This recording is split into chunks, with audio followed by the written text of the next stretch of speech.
I take my time. Yeah. And they're able to talk to me. And by listening to the patient, to the client, you're able to uniquely plan a treatment program for them. Yeah. Yeah, so you can address those issues. In the clinic, normally it's time restrictive, because of insurance. So it's a different type of service. It's better quality. Mm-hmm. And sometimes in the clinic, you're limited regarding the amount of the type of services that you provide and the time, of course.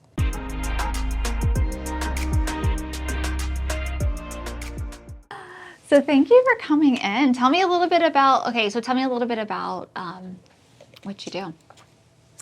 I'm a physical therapist. Mm-hmm. So have you had physical therapy before? So I did for a very, very short time. It was after an accident. Mm-hmm. And it was a while ago, so Yeah. I don't remember too much. Okay. Yeah, so you probably saw them on an outpatient basis, right, in a clinic? Yep. Yeah. So yeah, that's what I do. I pretty much do outpatient physical therapy. Okay. And then nowadays, after almost 25 years, I've started to branch off into concierge medicine because people are so busy in Loudon. And so I wanted to bring my services to them so that they have the ability to be treated in their own home and not have to drive anywhere. I was going to say, what is concierge services? So you're going to them? Yeah, yeah. Okay. So I take private patients and I go to them. They don't have to worry about traffic or taking time off of work. And it's at the comfort of their own home. So you're going in to their houses, taking care of them. Yeah. How long are like the sessions usually? The sessions are normally an hour. Okay. And sometimes if it's more than one body part, for example, then it's really up to the patient. It could be 2 hours. Oh, wow. And I like that because I take my time. Yeah. And they're able to talk to me. And by listening to the patient, to the client, you're able to uniquely plan a treatment program for them. Yeah. Yeah, so you can address those issues. In the clinic, normally it's time restrictive, because of insurance. So It's a different type of service you're able to offer. yeah, it's a different type of service. It's better quality. And sometimes in the clinic, you're limited regarding the amount of the type of services that you provide and the time, of course. Yeah. Yeah, and it's probably a different environment because you can actually see people work, like doing things in their home so that you can help kind of guide them or give them tips, right? Yeah, yep. Because in a clinic, I don't know if you remember, when you went, you didn't have your therapist to yourself the whole time, Yeah. right? Yeah. You probably received treatment from the therapist and then you did exercises with someone else. Yeah. But the problem with that is you're not always getting what the therapist wants to get from that exercise. And it's usually very specific. Okay. So How did you get into this?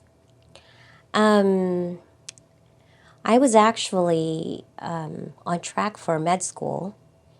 However, my grandmother had a stroke, and the chair of a physical therapy department came to treat her and said, well, how do you know you want to be a physician?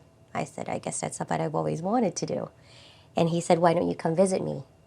And so I visited and learned about physical therapy. And then with my grandmother, I saw what a difference it made for her and for us, because he was able to connect with us in a way that no one else could, because he was able to put his hands on my grandmother and give her a loving care in that way. And, it made us feel better that we weren't alone in the journey Yeah. after her stroke. Yeah. Yeah. So that just really empowered you, and It really did. It really did. And even today, I'm excited. After over 20 years of practice, I'm excited to see how I could help someone, not just physically, But when you're with someone connecting for an hour, you can't help but also help them emotionally and probably yourself. So, So you're also a therapist, like. well, I don't know. But like, I not like to certified, listen. but yeah, I yeah. like to listen because usually the solution is in listening. Yeah, that's a good point. Where do you see yourself in the next 5, 10, 20 years? 5, 10 years, I want to see myself still doing what I do, but I want it to flourish in a way that could reach more people. Right now, I think I want to increase visibility of my profession in terms of wellness and prevention, and not just you come to me when you have a problem. Why don't you come to me when maybe it's just starting to bother you? I want people to see the importance of prevention and wellness in preventing disease. And then, of course, if something happens down the road, I'll be around to help you out with that too. And it doesn't have to be overwhelming. It could just be a little at a time. Yeah. Yeah. What are 3 things that you wish more people knew about your career, or 3 things that you find yourself saying to clients again and again, or patients, sorry? That's a good question. Usually I tell them not to worry, that I'll be walking alongside them through the journey. Because usually people feel really alone when they're going through something that nobody else feels their pain. And I always tell them, you're in charge of your treatment. You tell me what you need, and we'll go as fast or as slowly as you need to go. And then I always tell them, let me know how I'm doing. Am I helping you out? Is this going in the right direction? What are your goals? You're very calming. You've got very calming energy, which I think is like critical. Oh, thank you so much. Yeah. Okay, so that's one thing that you find yourself saying. Is there anything else that people should know, or? In terms of seeking help, I see. I would like to tell them that if something is bothering you physically, for example, to not be afraid to reach out, because physical therapists in general, and I'm speaking from my field, we love to help people. And it's not always about money. We love to just give you our insight based on experience, give you direction if that's what you need, give you guidance on where to go. Because we also have connections with different professions. And we are trained in differential diagnosis, for example, that one cluster of symptoms could mean many different things. And we could probably tell you where to go, who the best person to talk to, Yeah. because sometimes it's easy to go online and just say, hey, these are my symptoms, and they think it's this.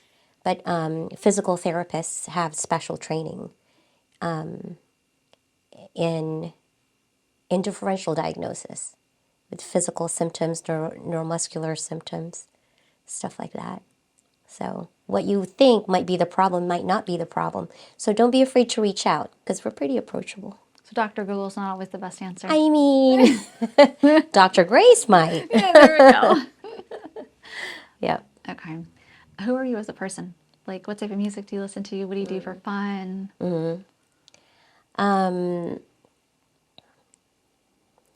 Well, for music, usually it depends on the mood, right? I do CrossFit regularly, and so for that I like upbeat You need that energy. pop music. I need that for strength, and we all need that. And then just for calming myself down and just relaxing, normally I enjoy music from Tony Bennett Okay. or Michael Bublé. And for party moods, I like to dance, of course, so I listen to ballroom music and some Latin music. That Latin music will get you every single time. What are you just gonna do? can't help it. Yeah. It's funny. And then like, what do you do on the weekends? Like, what's your fun? I like exploring new places. So even I like waking up early so that I get How early most is of the day. early? 5, 6 Okay. in the morning before the sun. Get my coffee and then figure out what I'm going to do that day with the kids or with the patient or something like that. Something new, something exciting. How many kids do you have? I have 3. Oh gosh, what are their ages? I have one in college Okay. and one who's a senior at Paul VI. And You do then, not look old enough to have a oh, you're so sweet. college child. Aw, thank you. Adult. And the third one is a 7th grader. Okay. Yeah, Very fun. So they're on the higher end. It's they're not getting there. the young. Yeah. I've got 3 as well. That's why I'm Ah, say how old 3. are they? Gosh, it's like a pop quiz. 16 is the oldest, and then I've got a 12-year-old and then an 8-year-old. See, I never would have guessed that. What Yeah, would you you have look thought? so young. I was waiting for 3 years old, Yeah, no, we're 4 past years that. old. Thank Oh goodness. my 'Cause goodness. You what's have a the difference? 16-year-old. 16-year-old, yeah. Ah, so like a sophomore, She's a junior. a junior. Where does Yeah. she go? She's over at Woodgrove. Yeah, we're on the western end of the county. Yeah, that's far. Well, I have to drive to Paul VI. That's pretty far too. Where's that at? Chantilly, Okay, I thought it was Aldi. Aldi, They're the same? Yeah, kind South of ish. Riding, Yeah. ish. I was like, people can have the same house. Like, some people refer to it as Aldi and then South Riding, and like, okay. It's in Loudon, and Yeah. all I know is it's less traffic than Yeah, Fairfax. true. Yeah, so that means you're looking for colleges. Yeah, not quite yet, but yes. Junior. I think she's already got her eyes set on, what's the popular one? Virginia Tech. It's either Virginia Tech or the other one. Is she an engineering person? No, What is she? she doesn't know. I told her just go liberal arts right now. Okay, yeah, sure. I'm like, Is you'll she figure it artsy? out. Yeah, she's artsy. Okay. She's like straight A student, but she just doesn't know what she wants to do. Mm-hmm. So I'm like, you know what? You don't need to have that figured out. I was medical school, and look at what I'm doing now. Like, life changes, and that's okay. And you're probably much happier. I am very happy. Yeah. Yeah. And I'm much happier. I know. What type of doctor do you want to be? I wasn't sure. I wanted to be an ortho doctor. Okay. An ortho doctor. I wasn't sure. Still kind of connected, muscles. It's kind of connected. bones, Yeah. right? It's kind of connected. I mean, I did 9 years of school because I did my master's also, and then I did the doctorate. Okay. So it took just as long, but it touches people in a different way. Yeah. And I think less restrictive. Yeah. Yeah. And we can really reach people and connect with people because we have more time, Yeah. just like you do in a Doing different. this. That's right. That's right. Oh my goodness. I didn't know you. That's completely different. Yeah. This is really art and oh, how wonderful for Well, I you. think it's people, kind of like what you just said. Uh-huh. To me, it's always like why I wanted to be a doctor is because I wanted to help people. I wanted to be an emergency room type doctor, like working Oh, in a third so world country. fun. Like, Yeah. emergency medicine, like legit emergency Oh, I medicine. love that. I think that would have excited me. Yeah, right? Oh, I love that. Like going in, not knowing what Yes. to expect. Every day is different. So Like, you're a problem solver. I love, actually. yes. You're a problem solver and you're a quick thinker. And I just love people. Like, I You want to love make a people. difference. Yeah, you want to be on your toes. Yeah. So it's like the root is still there in what I'm doing, not as intense and not like life or death situations. So that pressure is gone. But at the end of the day, it's just about serving other humans, and I get to do that. Yeah, but that's quite a difference. I Yeah. mean, was it work? Was it you had a summer job and now you So why I'm doing this is because when I was in school, I was actually pregnant. My husband was in the Army, or he was deployed. And so I wanted to be closer to my mom or to Okay. some family. Yeah. And so I moved out here from Indiana, and I said, I'm going to go back to school when my daughter's a year. Yeah. Never made it back to school because I ended up getting like an after school program type thing because I needed that insurance, Yes. health Yes. insurance. Yes. And military insurance sucks. Anyway, I know. just as a I side know. note. So I ended up falling in love with kids, taking, it was like the most random thing, Yeah. taking pictures, falling in love with the process of it, and then said, I don't want this just to be a hobby. I want to really like learn about the business side of it. And so then I just kind of like, kind of kept going with it. And I was like, you know what? I'm going to go ahead and close off the idea of going back to med school and just follow this path for a while and see what happens. And that was like Layla's 16. So that was 16 years ago. And I'm still here. I mean, it takes a certain kind of courage to do that, to follow what makes you happy. But it's not always possible if nobody was behind you. Yeah. And I think someone was supporting you and encouraging you, and that's why you did it. Yeah, you're right. Yeah. Yeah, it always takes a village, right? Mm-hmm. Well, I'm so happy for you. Oh, thank you. Yeah, yeah. Because you can Thank see you. it in your face. You love it. Yeah, I do. I love it. Mm-hmm. Especially with all the possibilities of what you can do in the future with, serving people, no matter what your industry is. Mm-hmm.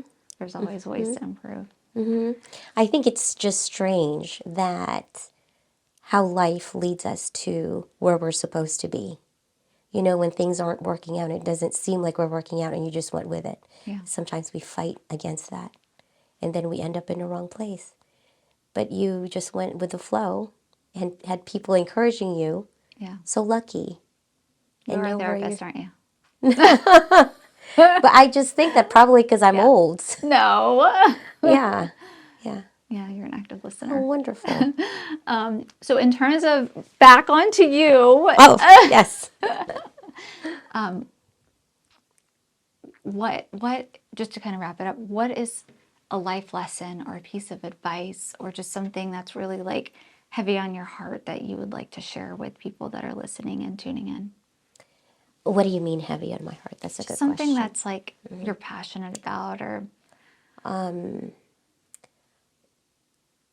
I'd like to, my message is that no matter how hard you think it's going right now, how difficult things are, that hope is just a step away. And there's always somebody there to help you. Just look around, take a deep breath, and you'll get through it. Yeah, just one step at a time. you have such calming energy, like I said. You're the person you want on the other end of the phone in a time of crisis or problem solving. Yeah, yeah. Nothing is as bad as it is. Yeah. Sometimes it feels like it, though, doesn't it? Even if it feels like it. So that's what I want people to remember. Yeah. Thank you so much for being on the show. Thank you for having me.